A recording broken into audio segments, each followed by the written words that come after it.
What's going on, YouTube? Welcome to another episode of Rock Talk. And if you see the shirt, you know what time it is. Guys, my name's Alex Alexander.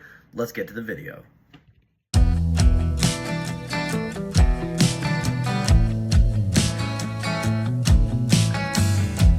What is going on, YouTube?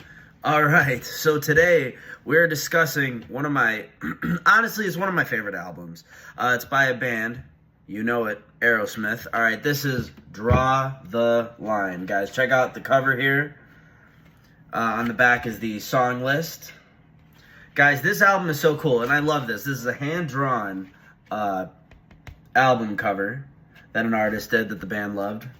Alright, so we have a lot to discuss here. So, first off, Aerosmith, like, when I was a kid, I listened to the Beatles. I mean, like, almost strictly. Like, it was just, that was the group I loved. It was just, and I was comfortable. Like, I was happy always just listening to the Beatles. So, all of a sudden, I'm going to scout camp one year, and I'll never forget this. And my buddy, who was in the car with me, he had his iPod, and he's listening to, and I hadn't heard Aerosmith before. I mean, maybe, you know, I'd heard, like, a song on the radio or something, but I never, like, sat there and listened to Aerosmith.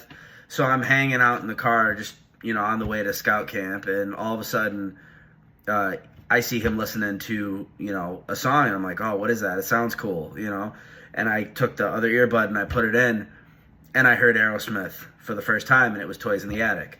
And so, you know, and I'll never forget that. I mean, that album and that, well, there was a bunch of Aerosmith songs that we were listening to, and it was just like the coolest thing ever. And it like opened my mind, and sort of my soul, into this, like, there's other things in rock too. It's not just the Beatles. So it was kind of, it was really cool. But anyways, now guys, they are one of my favorite bands, like, ever.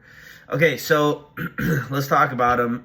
So Steven Tyler on vocals, one of the best frontmen to ever do it. I mean, his range is ridiculous.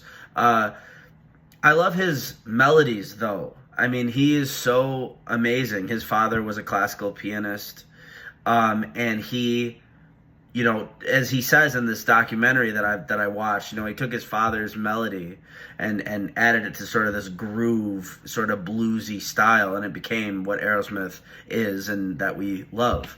Of course, you got Joe Perry, lead guitar, just one of the coolest rock stars of all time. Joe Perry, fantastic. We got Tom Hamilton on bass. He's a badass. What else can you say? The guy's fantastic. He fills the groove really